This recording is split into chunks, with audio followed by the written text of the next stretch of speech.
Alors, on se retrouve aujourd'hui pour parler toutes les deux. Moi, j'ai parlé avec Virginie la semaine dernière et donc je te rencontre aujourd'hui, Carole. On est dans un espace de coworking au BHZ à Lannion. Oui.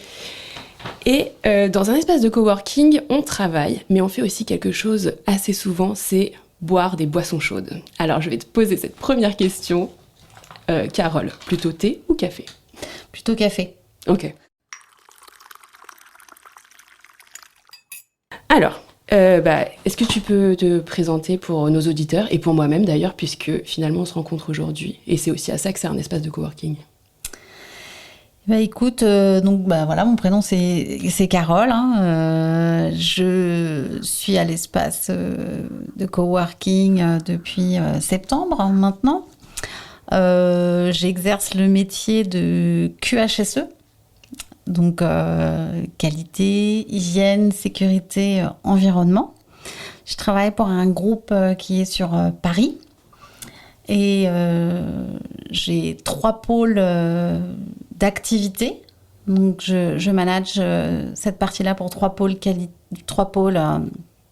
différents. Donc, un pôle eau, donc, pour des entreprises qui vendent... des produits, des services pour le traitement des eaux, la purification des eaux de rejet. Je travaille pour un pôle de parfums. Donc, on fait des compositions parfumantes pour diverses entreprises. Ça peut être de l'application bougie, de la parfum pur pour des grands parfumeurs ou pour de la détergence. Et mon 3e pôle d'activité va être des ferments et des probiotiques. Donc, c'est une entreprise vraiment agroalimentaire. Et on vend des mélanges soit de ferments pour la fromagerie ou pour fabriquer des yaourts, ou des mélanges de probiotiques qui sont revendus dans les laboratoires et qui sont encapsulés dans un 2e temps. Donc voilà.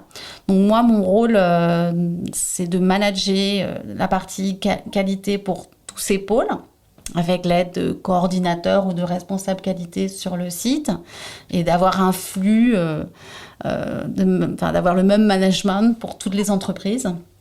Donc voilà, donc soit au niveau de la qualité, de l'hygiène sur les sites, de la sécurité du personnel et de la gestion, bien entendu, de l'environnement, puisque l'environnement est devenu, via la RSE, en ce moment qui est très très en vogue.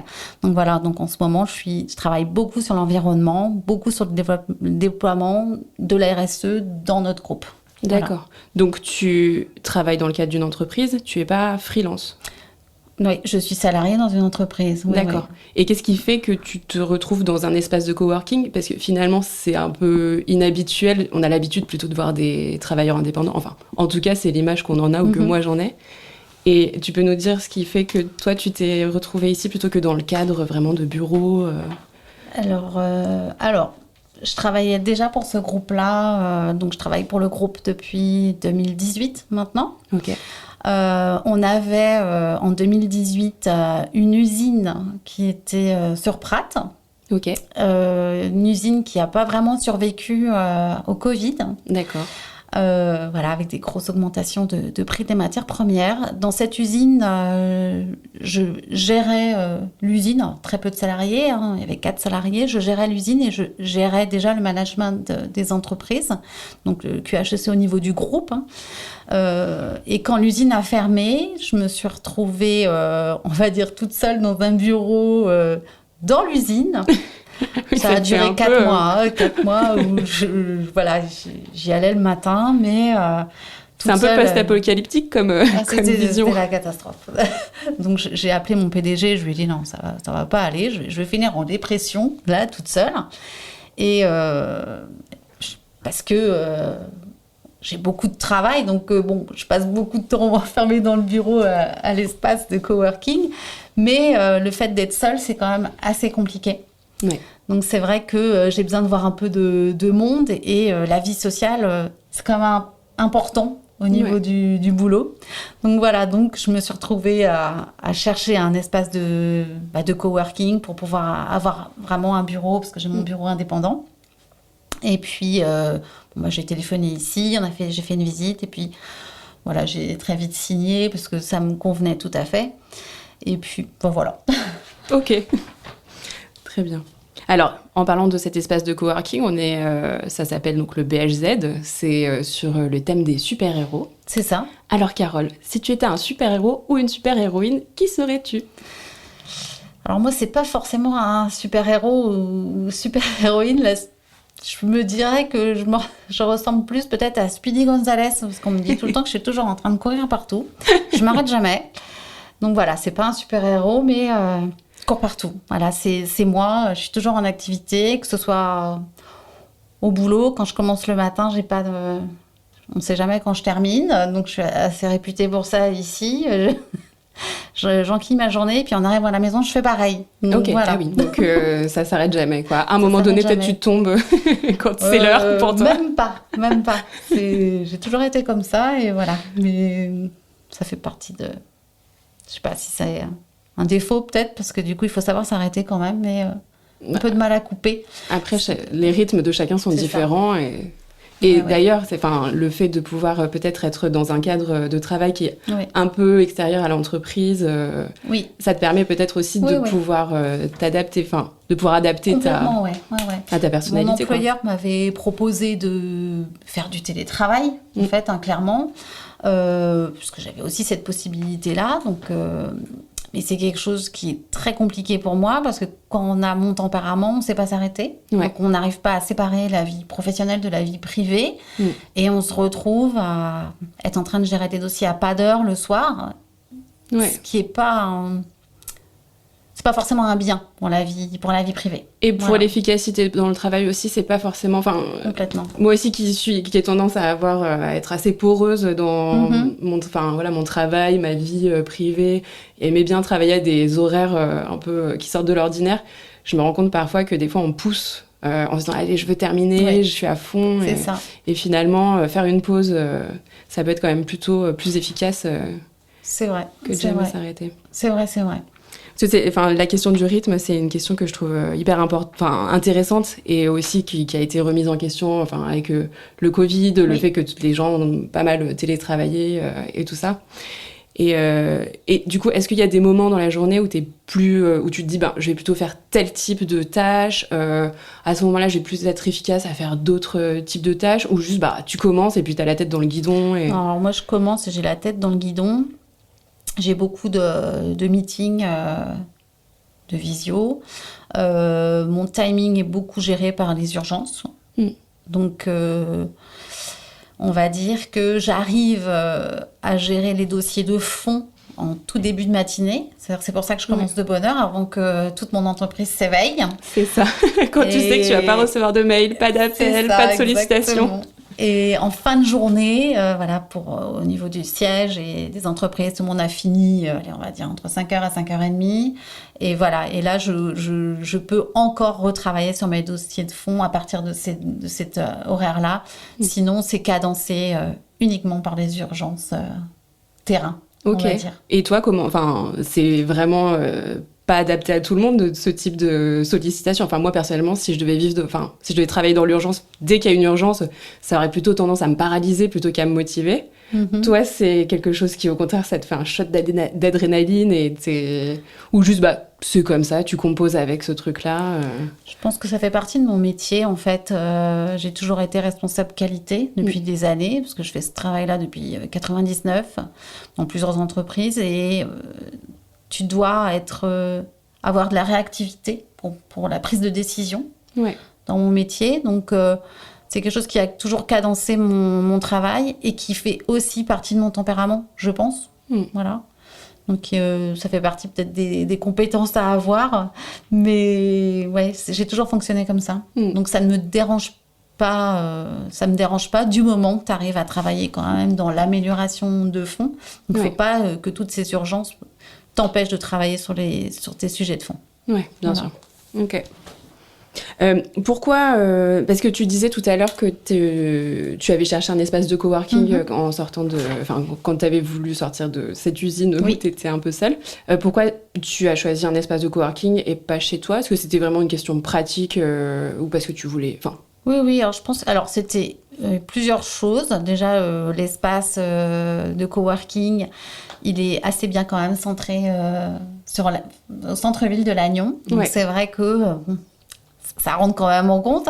Quand j'ai fini ma journée, je peux aller faire 2-3 petites courses. C'est sur le chemin pour rentrer. J'ai ma fille aussi qui est à l'école juste à côté. Donc, vu que j'ai des horaires qui peuvent être assez flexible.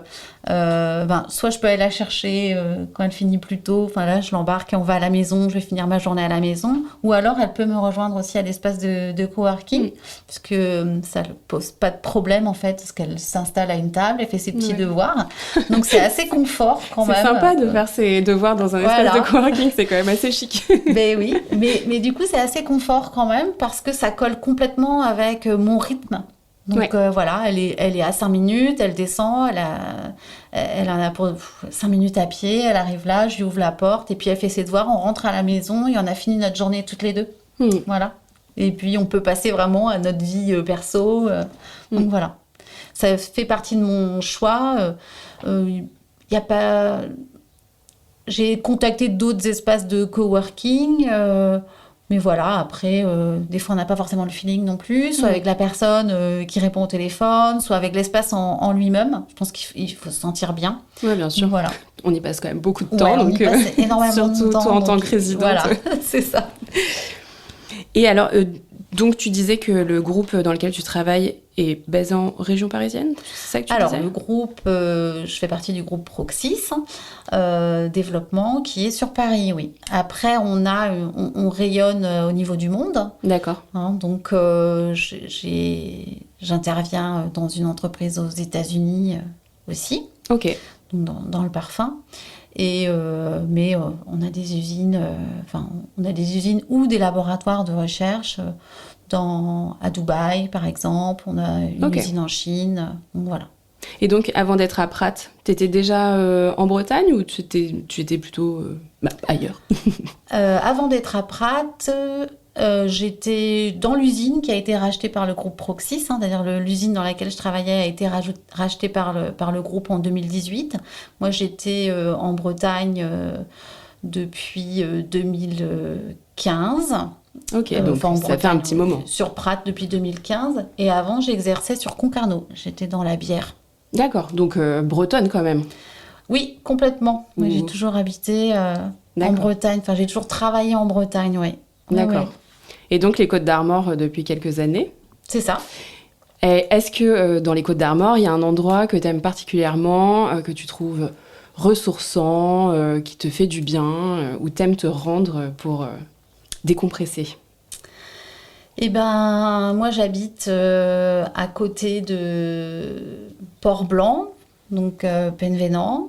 Donc, c'est vrai que le soir, ça va plutôt être une balade au bord de mer, un petit pique-nique avec ma fille, mon conjoint, une petite baignade.